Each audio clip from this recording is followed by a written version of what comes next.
Vishal, just make Sopan host, na? So therefore, all the muting and getting people inside becomes much easier for you.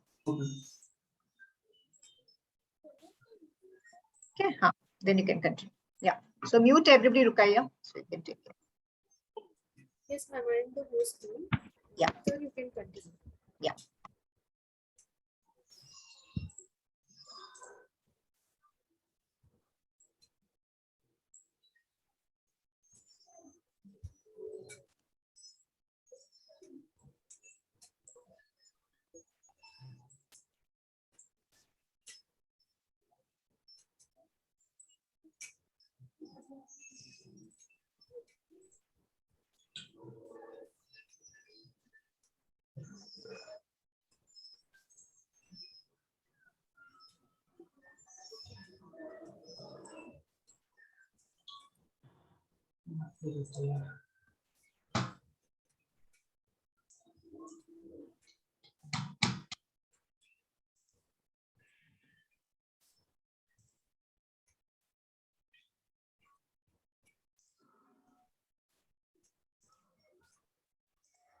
Vishal, we can't hear you. आपकी आवाज नहीं आ रही है.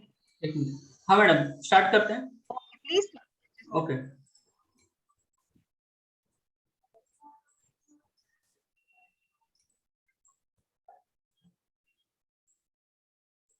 Screen visible है सबको? Yes, sir. Okay. आज का topic है legal guardianship under the national trust act. तो आज बेसिकली हम डिस्कस करेंगे कि लीगल गार्डियनशिप क्या है, उसका इम्पोर्टेंस क्या है, उसका यूज कहाँ कर सकते हैं और उसके लिए क्या आपको करना है, एप्लीकेशन कैसे करना है, उसका प्रोसीजर क्या है, ये सब जानकारी हम आज के जो वेबिनार है legal guardianship under the national trust act उसके थ्रू हम जान लेंगे. पहले बताना चाहता हूँ कि एक सोपान हमारे सोपान एनजीओ है, local level committee Mumbai suburban के लिए काम करती है, पूरे जिले के लिए काम करते हैं. कमेटी स्थापन होती है, उसका एक मेंबर है, लोकल लेवल कमेटी के मेंबर सोपान एनजीओ अप्रूवल दिया है 3 साल पहले. तो 3 साल से हम इस कमेटी में काम करते हैं.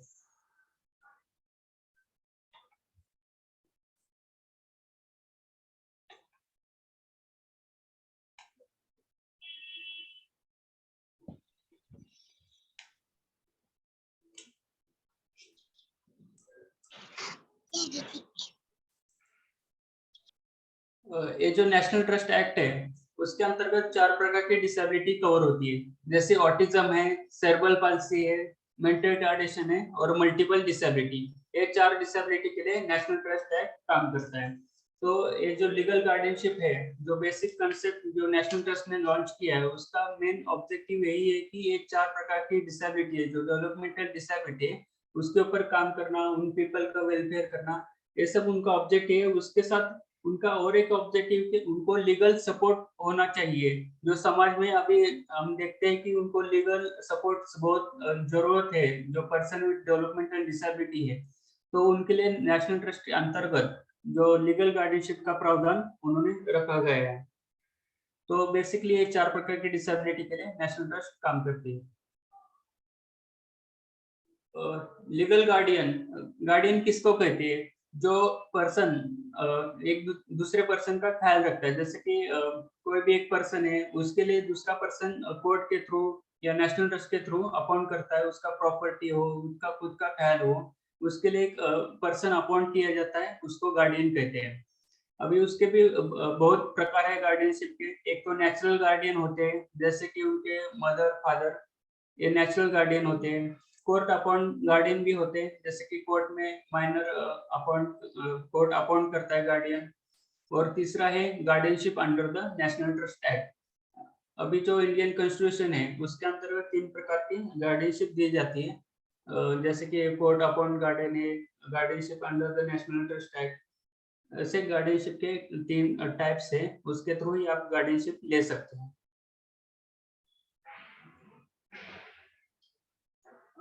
हम बेसिकली आज फोकस करेंगे जो guardianship under the national trust act. ये जो एक्ट के अंतर्गत सेक्शन 14 नेशनल ट्रस्ट एक्ट है, उसके अंतर्गत एक कमेटी अप्रूवल होती है, कमेटी कॉन्स्टिट्यूट होती है जो नेशनल ट्रस्ट अप्रूवल देता है.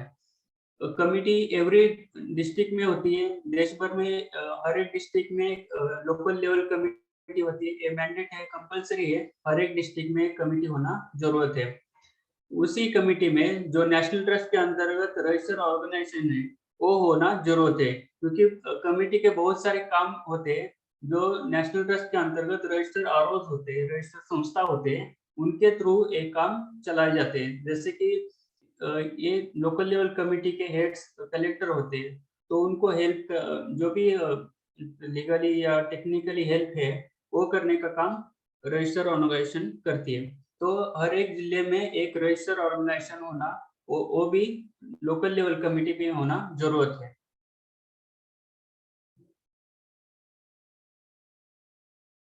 अभी कंस्टिट्यूशन होता है, लोकल लेवल कमिटी स्थापन होती है, उसका भी एक क्राइटेरिया है, जैसे कि हर एक जिले में एक लोकल लेवल कमिटी होना जरूरत है, ऐसा नेशनल ट्रस्ट एक्ट में लिखा है। तो उसके तहत उस कमिटी के हेड चेयरपर्सन डिस्ट्रिक्ट कलेक्टर या डिस्ट्रिक्ट मैजिस्ट्रेट वो उस कमिटी के अध्यक्ष होते हैं, चेयरपर्सन होते हैं। उनके अंतर्गत जो representative of register organisation national trust है, उनका एक representative person with disability act 90 के जो तहत जो डिसेबिलिटी दिया है उसके थ्रू एक पर्सन विद डिसेबिलिटी होना चाहिए जो उसी क्षेत्र में एक्टिवली काम करता है, उसके नॉलेज है, डिसेबिलिटी फील्ड के बारे में नॉलेज है, वो एक अनुभवी पर्सन उस कमेटी में होना जरूरत है। और तीसरे होते हैं सोशल वेलफेयर ऑफिसर, जो समाज कल्याण के ऑफिसर्स है वो उस कमेटी में होते हैं। ऐसा 3-4 मेंबर्स की एक प्राइमरी कमेटी होती है। उनके इनकेस कलेक्टर या चेयरपर्सन को लगता है कि हमें और भी मेंबर्स एडिशनल चाहिए, कोऑप्टेड मेंबर चाहिए, तो कोऑप्टेड मेंबर भी इस कमेटी में काम करने के लिए अपॉइंट करते हैं। जैसे कि डिस्ट्रिक्ट मेडिकल अथॉरिटी है, जैसे कुपर हॉस्पिटल का डीन्स है, वो भी कमेटी के हिस्सा हो सकते हैं। डेप्यूटी पुलिस कमिश्नर या डिस्ट्रिक्ट लीगल अथॉरिटी, ये सब कोऑप्टेड मेंबर है जो डिस्ट्रिक्ट कलेक्टर डायरेक्टली उनको अपॉइंट करते हैं। ऐसी एक कमिटी रहती है, तो कमिटी के थ्रू लोकल लेवल कमिटी का काम चलता है। मैं फिर से रिपीट करता हूँ, एक कमिटी के जो हेड होते हैं डिस्ट्रिक्ट कलेक्टर होते हैं, उनके थ्रू ये सब कमिटी का काम चालू रहता है। और दूसरा उनके हेल्प के लिए representative register organisation, person with disability, social welfare officer, district medical authority, deputy police commissioner और डिस्ट्रिक्ट लीगल अथॉरिटी, ये सब पर्सन उनके लिए कमिटी में काम करते हैं। इस प्रकार से हर एक जिले में एक कमेटी स्थापन होती है जो लोकल लेवल कमेटी के नाम से जानी जाती है और उनके थ्रू काम चला जाता है। अभी ये कमेटी स्थापन हुआ, उनका रोल्स क्या है, एग्जैक्टली रोल क्या होता है कमेटी का, जो भी नीड क्या है, गार्डियनशिप की नीड क्या है, जैसे कि एप्लीकेशन आया तो उस एप्लीकेशन को एग्जामिनेशन करना, सुटेबल गार्डियन है क्या इस गार्डियनशिप देने के लिए, पर्पस क्या है उनका, प्रॉपर्टी के लिए एप्लीकेशन कर रहे हैं या पर्सन केयर के लिए एप्लीकेशन कर रहे हैं, वो भी वेरीफाई करते हैं। प्लान क्या है उनका केयर और सपोर्ट के लिए पर्सन विद डिसेबिलिटी के लिए, जो अपॉइंटमेंट भी देते हैं और रिमूवल भी गार्डियनशिप का अधिकार उनको रहता है। ऑनलाइन सर्टिफिकेट रहते हैं वो भी इशू करने का उनको अधिकार है। मॉनिटरिंग और रिपोर्टिंग भी होता है, हर एक गार्डियनशिप होता है उनका एक मॉनिटरिंग और रिपोर्टिंग हर 3 महीने में नेशनल ट्रस्ट को देना पड़ता है, वो भी उनके थ्रू होता है। और लास्ट है जो अवेयरनेस का काम है वो भी उस कमेटी के थ्रू किया जाता है। और एनी डिसीजन, कौन सा भी डिसीजन लिया है पर्सन विद डिसेबिलिटी के लिए, वो रिव्यू करने का और चैलेंज रिपोर्ट करने का भी उनका एक रोल है। तो ये बेसिक रोल है कमेटी के, उसके तहत वो गार्डियनशिप सर्टिफिकेट इशू किए जाते हैं।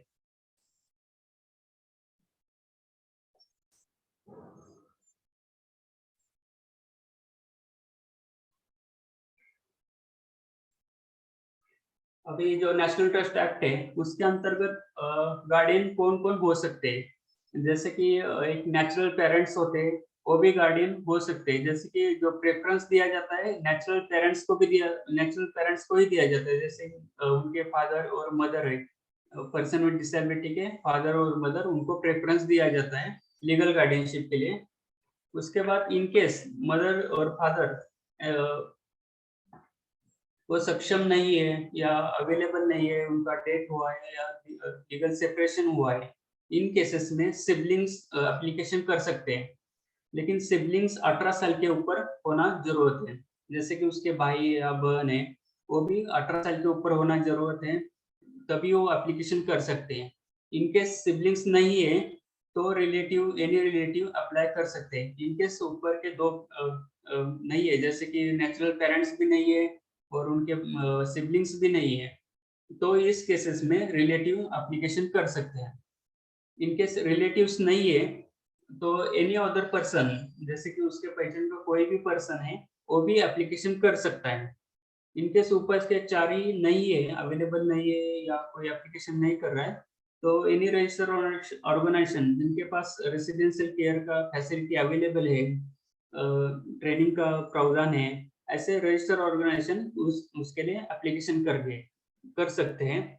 और उनको भी जो समाज कल्याण है उनके थ्रू या समाज कल्याण के थ्रू उनको मान्यता होना चाहिए, स्कूल का मान्यता, ऐसा बहुत सारा डॉक्यूमेंट्स है, वो भी उनका वैलिड होना चाहिए। जैसे कि हम गार्डियनशिप दे रहे हैं उन संस्था को, तो संस्था का भी सब कुछ उनके पास होना चाहिए। जैसे कि उनके पास रेसिडेंशियल केयर अच्छी तरह से होना चाहिए, स्कूल का प्रावधान होना चाहिए, बच्चे का वोकेशनल ट्रेनिंग का भी होना चाहिए।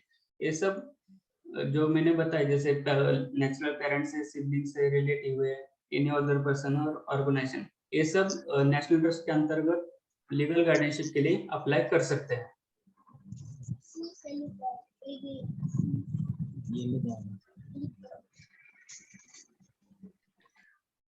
आपकी अभी इसके लिए एलिजिबिलिटी क्या है? पहले तो सिटीजन ऑफ इंडिया होना चाहिए। जो भी पर्सन एप्लीकेशन कर रहा है वो सिटीजन ऑफ इंडिया होना चाहिए। उसका क्रिमिनल रिकॉर्ड या पेंडिंग प्रोसेस किधर नहीं होना चाहिए। वो खुद के ऊपर फाइनेंशियल इंडिपेंडेंट होना चाहिए। और इनकेस रजिस्टर्ड ऑर्गेनाइजेशन है तो सोशल वेलफेयर डिपार्टमेंट है, उनके थ्रू रजिस्टर होना चाहिए। तो बेसिक एलिजिबिलिटी यही है कि सिटीजन ऑफ इंडिया होना चाहिए, क्रिमिनल या पेंडिंग प्रोसेस रिकॉर्ड नहीं होना चाहिए, और पर्सन वो फाइनेंशियली इंडिपेंडेंट होना चाहिए, तभी वो एप्लीकेशन कर सकते हैं। इनकेस मदर और फादर्स बहुत सारा एज हुआ है, जैसे कि 75 80 ईयर्स हुआ है, तो खुद का रिस्पॉन्सिबिलिटी खुद नहीं ले सकते इन एजेस में, तो इन केसेस में वो एलिजिबल नहीं कहलाते, तो दूसरे को भी गार्डियनशिप दे सकते हैं। तो एलिजिबिलिटी क्राइटेरिया ये है कि वो इंडिपेंडेंट पर्सन होना चाहिए, जो भी एप्लीकेशन कर रहा है वो गार्डियन है, वो इंडिपेंडेंट होना चाहिए।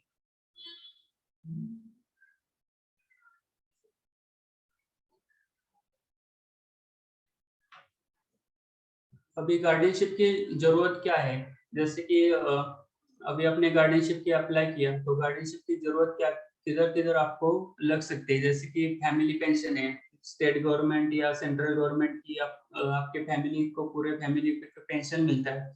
तो पेंशन के टाइम जो पर्सन विद डिसेबिलिटी 18 साल के ऊपर हो गया, तो उनको गार्डियनशिप सर्टिफिकेट होना उनके पास जरूरत है। जब भी वो पेंशन के लिए अप्लाई करेंगे तो गार्डियनशिप सर्टिफिकेट होना जरूरत है। लोन और कंसेशन है, जैसे कि अलग अलग बैंक से NHFTC है, गवर्नमेंट्स लोन और अलग अलग तरह के लोन देते हैं पर्सन विद डिसेबिलिटी के लिए, स्टॉल्स के लिए या कुछ बिजनेस के लिए लोन्स देती है, तो उसके लिए भी गार्डियनशिप सर्टिफिकेट होना जरूरत है। इंडिविजुअल डिसेबिलिटी पेंशन स्कीम है, जैसे कि स्टेट गवर्नमेंट का पेंशन स्कीम है, तो 18 साल के ऊपर इस पेंशन स्कीम है, तभी भी इन पर्सन के पास गार्डियन सर्टिफिकेट होना जरूरत है। Investment and operating bank account, जैसे कि बच्चे के नाम पे कोई बैंक अकाउंट है या किधर आपने FD बना के रखा है या कुछ आपने जमीन रखा है, तो वो सब ऑपरेटिंग के लिए आपके पास लीगल गार्डियनशिप सर्टिफिकेट होना जरूरत है।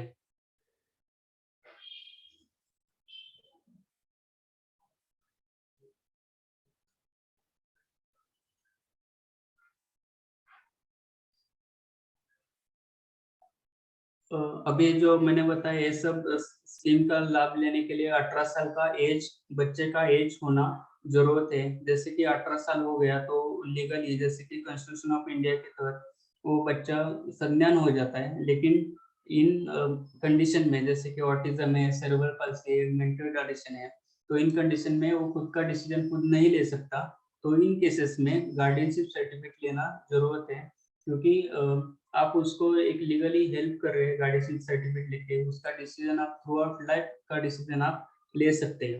तो ये भी चीज इम्पोर्टेंट है कि गार्डियनशिप आप ले सकते हो और उसका बेनिफिट वो पर्सन विद डिसेबिलिटी को हो सकता है।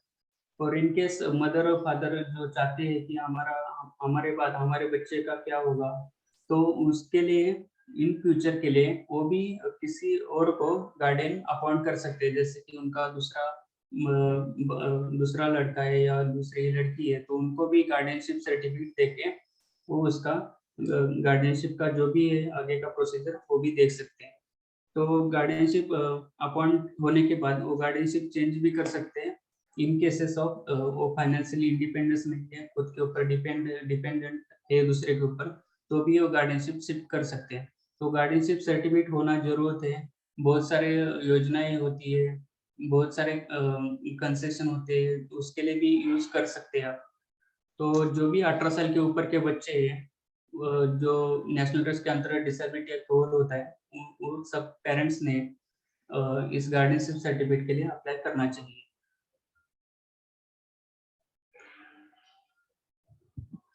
अभी उसके लिए प्रोसीजर क्या है, एक नेशनल ट्रस्ट का वेबसाइट है nationaltrust.gov.in, उसके ऊपर जाके आप एप्लीकेशन कर सकते हैं और डायरेक्टली एप्लीकेशन कलेक्टर और रजिस्टर ऑनर के पास चला जाता है। तो उसके पास वो एप्लीकेशन का वेरिफिकेशन हो जाता है कि आपने एप्लीकेशन ठीक से फिलअप किया है क्या, उसका पूरा वेरिफिकेशन हो जाता है। वेरिफिकेशन होने के बाद एक होम विजिट हो जाता है LSC लोकल लेवल की कमेटी की तरफ से। होम विजिट के बाद उस एप्लीकेशन के ऊपर से एक डिस्कशन होता है और डिस्कशन के बाद वो आपको लीगल गार्डियनशिप सर्टिफिकेट के लिए अप्रूवल देते हैं। एक बार सर्टिफिकेट अप्रूवल हो गया, साइन हो गया, तो आप पेरेंट्स खुद भी डाउनलोड करके वो सर्टिफिकेट ले सकते हैं। अभी उसके लिए आपको डॉक्यूमेंट्स क्या क्या चाहिए। इसेंशियल डॉक्यूमेंट्स है, जॉइंट फोटोग्राफ होना चाहिए पर्सन विद डिसेबिलिटी के साथ। जो भी पर्सन विद डिसेबिलिटी है उसके साथ आप एक या दो गार्डियन अपॉइंट कर सकते हैं। तो दो गार्डियन का फोटो और पर्सन विद डिसेबिलिटी, ये तीनों का joint photograph, passport size photograph होना जरूरत है। जैसे कि मदर और फादर एप्लीकेशन कर रहे हैं, तो मदर और फादर के साथ जो भी बच्चा है जिसको पर्सन विद डिसेबिलिटी है, उसके साथ एक पासपोर्ट साइज फोटोग्राफ होना जरूरत है। आधार कार्ड भी एसेंशियल डॉक्यूमेंट्स है पर्सन विद डिसेबिलिटी का, और जो भी प्रपोज गार्डियन है उनका भी एक आधार कार्ड होना जरूरत है। अभी डिसेबिलिटी सर्टिफिकेट जो इशूड बाय मेडिकल बोर्ड, जैसे कि जो पुरानी सर्टिफिकेट है अभी वो वैलिड नहीं रही है। जो भी आपको UDID कार्ड है, डिसेबिलिटी सर्टिफिकेट जो ऑनलाइन सिस्टम में जनरेट किया जाता है, वही सर्टिफिकेट आपको इसेंशियल है। जो पहले सर्टिफिकेट थे जो हॉस्पिटल से आपको इशू किया जाते थे, अभी वो वैलिड नहीं है। आपको ध्यान रखना है कि सर्टिफिकेट अपलोड करते हो जो भी आपको UDID और डिसेबिलिटी सर्टिफिकेट दिया है वही आपको अपलोड करना है। इस डॉक्यूमेंट के साथ आपको दो विटनेस, उनके आधार कार्ड, एड्रेस, मोबाइल नंबर, ये सब जानकारी आपको अपलोड करना है। इस चौथा डॉक्यूमेंट है कंसेंट फॉर्म फ्रॉम गार्डियन। एक कंसेंट फॉर्म रहता है, एक बेसिक इंफॉर्मेशन फॉर्म रहता है कंसेंट का कि मैं गार्डियनशिप लेने के लिए तैयार है। तो ऐसा एक सर्टिफिकेट होता है, उसके ऊपर साइन करना चाहिए गार्डियन ने। इनकेस प्रपोज गार्डियन है तो उसके लिए भी एक कंसेंट फॉर्म रहता है। तो दोनों के लिए अलग अलग फॉर्म है कंसेंट फॉर्म, और वेबसाइट पे अवेलेबल है। तो कंसेंट फॉर्म भी आपको अपलोड करना है। इनकेस बच्चे के नाम पर मूवेबल प्रॉपर्टी है तो आपको मूवेबल प्रॉपर्टी का डिटेल्स उसमें मेंशन करना है, और उसके साथ उसका जो भी प्रूफ है, जैसे कि बैंक अकाउंट है तो बैंक अकाउंट कहाँ पर है वो सब डिटेल्स में मेंशन करके आपको बैंक अकाउंट का फ्रंट पेज और लेटेस्ट स्टेटमेंट उसमें अपडेट करना है। इनकेस आप चाहते हैं कि मूवेबल प्रॉपर्टी के लिए एप्लीकेशन करना चाहते हैं तो। तीसरा है इनमूवेबल प्रॉपर्टी, जैसे कि आप इनमूवेबल प्रॉपर्टी के लिए भी एप्लीकेशन कर सकते हैं। इनकेस उसके नाम पर किधर फ्लैट है, जमीन है, तो उसके लिए भी एप्लीकेशन कर सकते हैं। उसका भी सेम चीज है, जो डिटेल्स आपको उसमें मेंशन करना है, सर्वे नंबर है, सब जो भी बिल्डिंग का डिटेल्स है वो सब अपलोड करके उसमें सेव कर रहे हैं। और 3 प्रकार की गार्डियनशिप रहती है। एक तो पर्सनल केयर के लिए रहती है, मूवेबल प्रॉपर्टी के लिए रहती है और इनमूवेबल प्रॉपर्टी। तीनों के लिए भी आप एप्लीकेशन कर सकते हैं। आप इसके ऊपर बस पर्सन केयर के लिए भी एप्लीकेशन कर सकते हैं। तो डिपेंड्स है गार्डियन के ऊपर आप किस चीज के लिए एप्लीकेशन करते हैं, तो उस हिसाब से फॉर्म का वेरिफिकेशन होता है और आपको गार्डियनशिप सर्टिफिकेट इशू किया जाता है।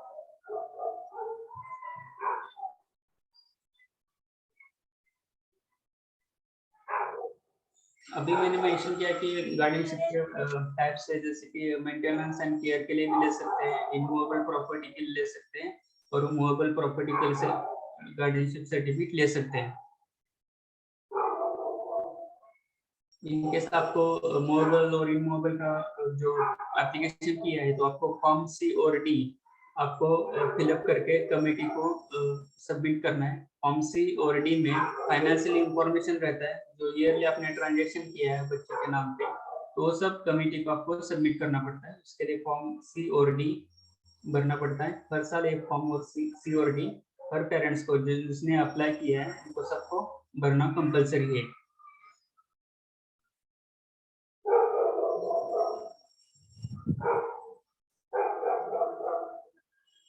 अभी फॉर्म सी क्या होता है? फॉर्म सी आपको विद इन 6 मंथ, जैसे कि आपको सर्टिफिकेट इस महीने में मिला है, दिसंबर में मिला है, तो अगले 6 मंथ में आपको जो भी उसका इमूवेबल मूवेबल प्रॉपर्टी का डिटेल्स है वो सब आपको फॉर्म फिलअप करके कमेटी को सबमिट करना है।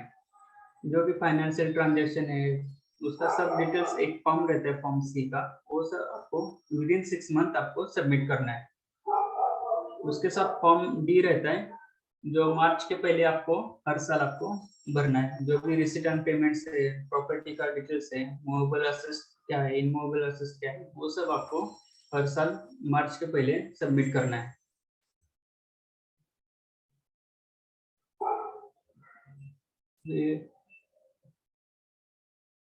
ड्यूटीज क्या है गार्डियन की?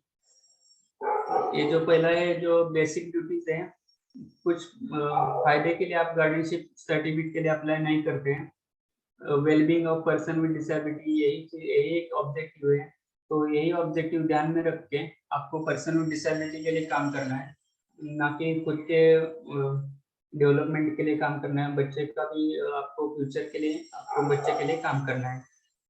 जो भी फाइनेंशियल डिसीजन होते हैं बच्चे के वो भी आपको लेना है। जो भी प्रॉपर्टी है वो सिक्योर है, वेल सिक्योर है, प्रोटेक्टेड है, उसका भी ध्यान रखना है। जो भी ह्यूमन राइट्स के सेफगार्ड्स है उसका ध्यान देके उसके ऊपर काम करना है।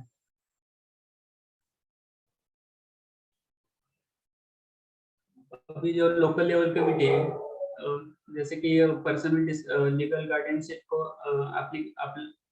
लीगल गार्डियनशिप अपॉइंट करते हैं, वैसे रिमूवल करने का भी अधिकार उनको है। जैसे कि एब्यूज किया, यूज किया, प्रॉपर्टी का यूज किया, फंड का यूज किया, इन केस रिहेबिलिटेशन और ट्रेनिंग का कुछ प्रावधान नहीं रखा, तो भी गार्डियनशिप रिमूवल हो सकता है। तो ये चीज ध्यान में रखना है कि आपको पर्सन विद डिसेबिलिटी के लिए काम करना है, जिसके लिए आपने गार्डियनशिप लिया है। तो उसका जो भी फ्यूचर है, जैसे कि आपको स्कूल में डालना है, वोकेशनल ट्रेनिंग के लिए डालना है, वो सब आपको फ्यूचर प्लान उसका बनाना है। इसके लिए एक बेसिक प्रोसीजर है। आपको वेबसाइट पे जाना है, नेशनल ट्रस्ट का वेबसाइट है, ये होम पेज है, उसके ऊपर जाके आपको लीगल गार्डियनशिप सर्टिफिकेट है उसके ऊपर क्लिक करना है। जो लेफ्ट कॉर्नर पे लीगल गार्डियनशिप उसके ऊपर क्लिक करना है आपको। उसके बाद एक गार्डियनशिप का ऑप्शन दिखेगा, उसमें भी आपको सब इंफॉर्मेशन दी है। जैसे कि आप पहले पीडीएफ फॉर्म देखना है आपको, क्या क्या उसमें इंफॉर्मेशन फिलअप करना है। उसके बाद ऑनलाइन एप्लीकेशन रहता है, उसके ऊपर आपको क्लिक करना है।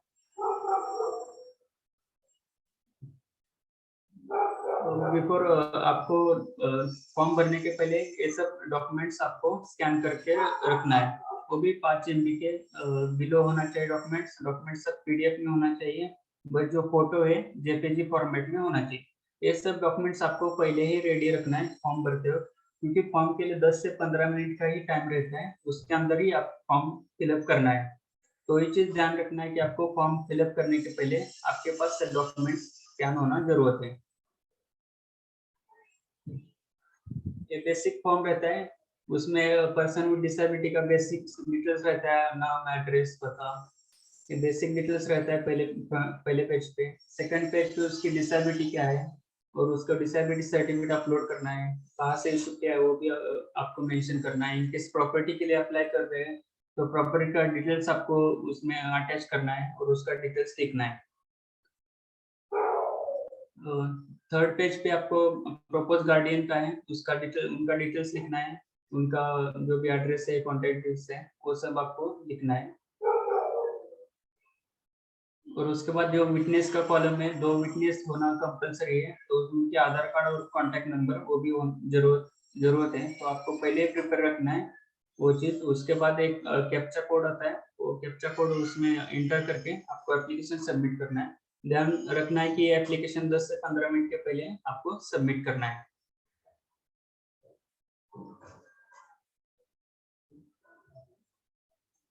उसके बाद आपको एक डैशबोर्ड पे मैसेज आ जाता है कि आपका एप्लीकेशन सक्सेसफुली सबमिट हुआ है, और उनका एक नंबर दिया जाता है। वो नंबर से आप ट्रैक कर सकते हैं कि आपका एप्लीकेशन स्टेटस क्या है।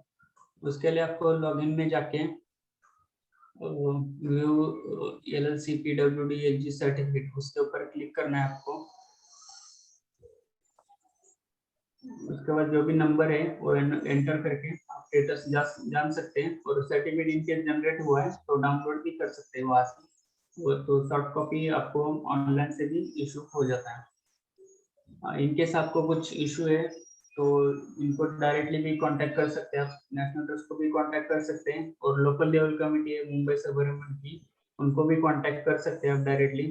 इनकेस एप्लीकेशन में कुछ टेक्निकल इशू आ रहा है या कुछ आपको डिटेल्स जानना है, आप नहीं जान सकते, तो आप डायरेक्टली ऑफिस में भी अपॉइंटमेंट लेके आ सकते हैं, नहीं तो फोन भी कर सकते हैं, ईमेल भी कर सकते हैं आप। तो ये कॉन्टेक्ट डिटेल्स हैं।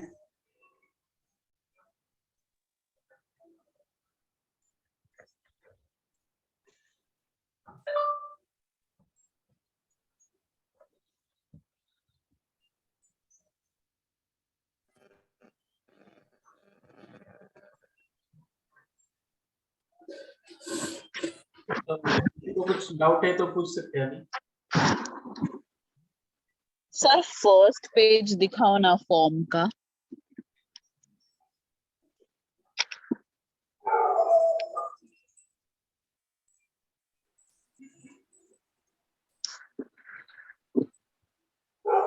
हेलो,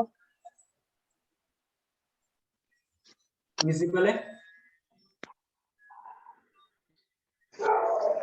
हाँ किसी को तो देखना था। I think you can take a screenshot of it, whoever wanted to see.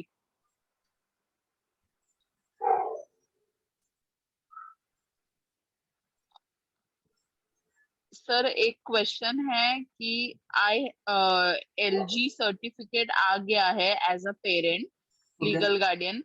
Can I add movable and immovable properties detail letter?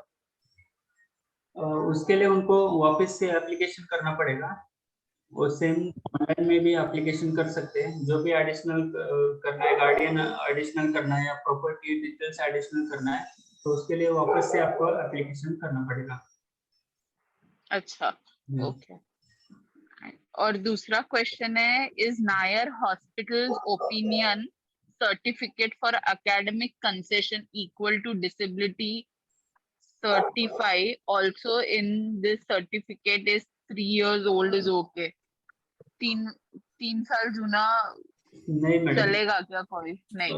ये सर्टिफिकेट वैलिड नहीं है अभी। जो भी सर्टिफिकेट वैलिड है ओनली UDID कार्ड, जो लास्ट टाइम सेमिनार लिया था वही चीज आपको चाहिए। UDID सर्टिफिकेट और डिसेबिलिटी सर्टिफिकेट जो रिसेंटली ऑनलाइन सिस्टम में है वही एप्लीकेबल होगा इसके लिए। तो पुराने सर्टिफिकेट अभी वैलिड नहीं रहे, तो जो भी सर्टिफिकेट है RBWD एक्ट के अंतर्गत आते हैं वही चीज वैलिड रहेगा। Okay sir. और किसी को कुछ पूछना है question? Sir there is one more question, 18 से कम के लिए अप्लाई नहीं कर सकते हैं क्या? नहीं कर सकते मैडम, 18 साल के बाद ही गार्डियनशिप सर्टिफिकेट के लिए अप्लाई कर सकते हैं, क्योंकि आप 18 साल तक उस बच्चे के नेचुरल पेरेंट्स हैं, तो आपको राइट्स रहते हैं सब 18 साल तक। 18 साल के बाद आपको बच्चे के ऊपर से जो भी मैंने बताया उसका राइट्स डिसीजन है वो नहीं ले सकते, इसीलिए आपको जो भी उसका डिसीजन लेना है उसके लिए आप, तो उसके लिए गार्डियनशिप सर्टिफिकेट होना जरूरत है। तो 18 साल तक आप एप्लीकेशन मत कीजिए, 18 साल के बाद ही एप्लीकेशन कर सकते हैं।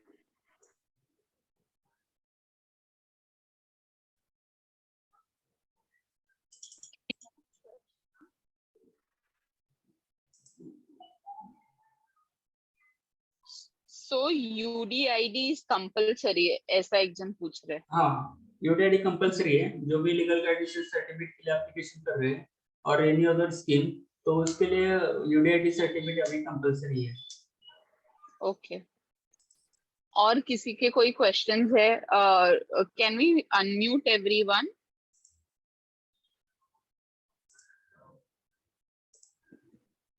Or the person can raise the hand, we can unmute you. Sir ji please वो फॉर्म डी के बारे में जो स्लाइड आप दिखा रहे थे वो फिर से दिखा सकते हैं क्या? हाँ, एक minute.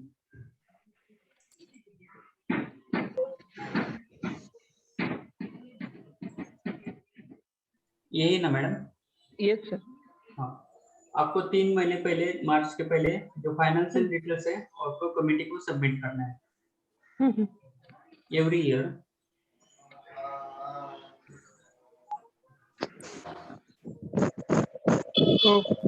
Thank you sir. Home tutor fees भी ये स्कीम में है, एक पेरेंट पूछ रहे हैं। क्या हुआ? होम ट्यूटर फीस भी इस स्कीम में है, एक पेरेंट पूछ रहे हैं। होम ट्यूशंस की फीस।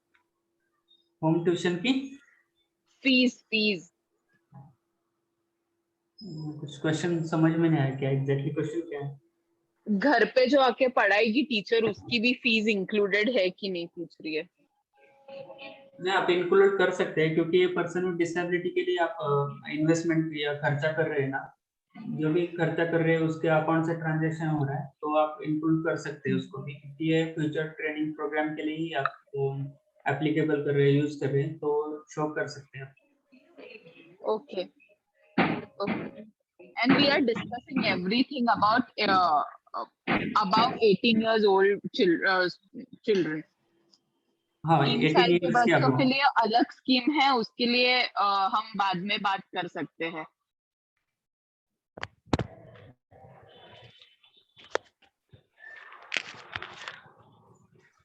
Sir, what और is receipts and payments?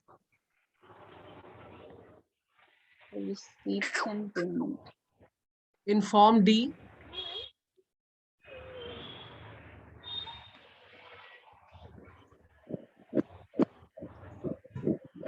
Madam, आपका जो भी स्टेटमेंट रहते हैं, हेलो, हाँ मतलब हाँ, इन केस आपके पास बैंक अकाउंट है तो उसका स्टेटमेंट भी आप शो कर सकते हैं। इन केस आप आईटी रिटर्न फाइल कर रहे हैं तो उसका भी डिटेल्स आप उसमें शो कर सकते हैं कि बच्चे के नाम पे आपने कितना इन्वेस्टमेंट किया, कितना खर्चा किया, और एक साथ सब आप शो कर सकते हैं residence payments. so movable assets means fixed deposits and all, is it? हाँ, Okay. एलआईसी पॉलिसी है या कुछ आपने एफडी किया है तो मूवेबल असेसमेंट में है, तो वो भी आप शो कर सकते हैं। इन केस इंक्रीमेंट नहीं है उसमें कुछ, तो सेम रिसिप्ट आप अपलोड कर सकते हैं, लेकिन ये ध्यान रखना है कि आपको हर साल आपको एक रिसिप्ट सबमिट करना है डेटा। जो फॉर्म सी होता है, फॉर्म सी आपको 6 महीने के अंदर सबमिट करना है, फॉर्म डी आपको एवरी ईयर आपको सबमिट करना है। So if while making the certificate, if Form C details are not complete, is it okay? Because we can submit it anyway within 6 months, no? हाँ, बराबर। So if we are not giving the full details while making, is that fine? आप जो form fill up कर रहे हैं उसी time आपको एक कॉलम दिया जाता है आपके कौन से कैटेगरी के लिए एप्लीकेशन कर रहे हैं, जैसे कि मैंने बताया मूवेबल के लिए कर रहे हैं या इनमूवेबल कर रहे हैं या पर्सनल केयर के लिए कर रहे हैं, उसके ऊपर डिपेंड है आपको कौन सा डिटेल्स देना है। इनकेस मूवेबल के लिए देना है, टिक किया है तो आपको मूवेबल का डिटेल्स के अंदर आपको सबमिट करना है। इनकेस तीनों के लिए भी एप्लीकेशन किया है तो तीनों का डिटेल्स आपको 6 मंथ में अंदर आपको सबमिट करना है। फॉर्म फिलअप करते हो तो उस चीज का बेसिक डिटेल्स आपको लिखना है और अपलोड करना है। नहीं वही अगर हम लोग हमने तीनों में टिक मारा हाँ and we are unable to give the complete information, we can still give it in 6 months, no?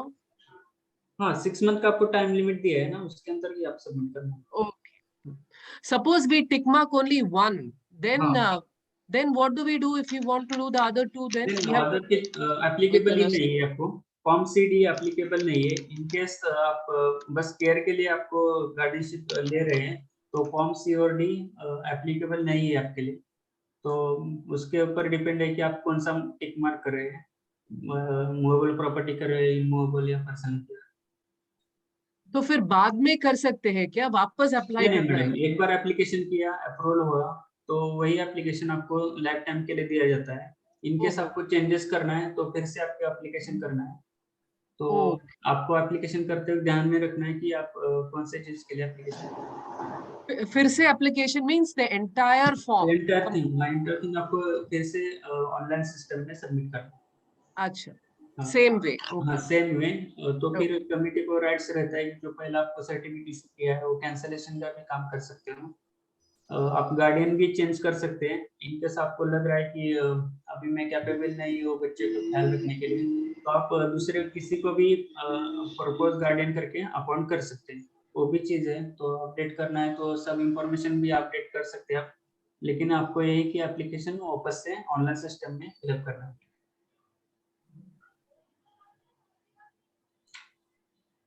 Like suppose there is suppose you have ticked off immovable property and then after 1 year there is a change in the immovable property, then only form D or again full application?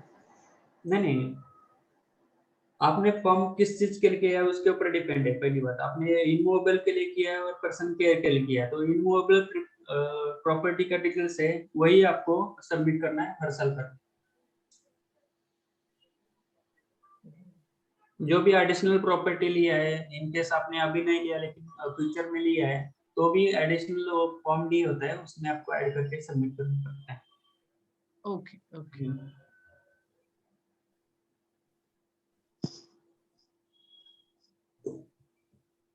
Okay sir, किसी को कुछ questions नहीं रहेगा तो हम and कर सकते हैं।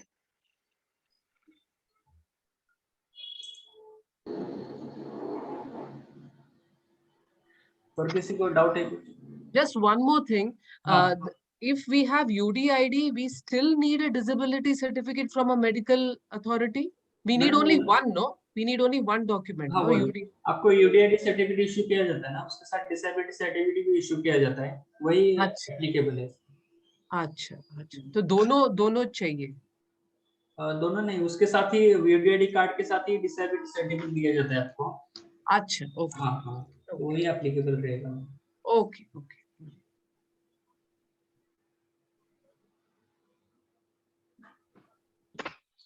Okay, so everyone, thank you so much for attending the seminar.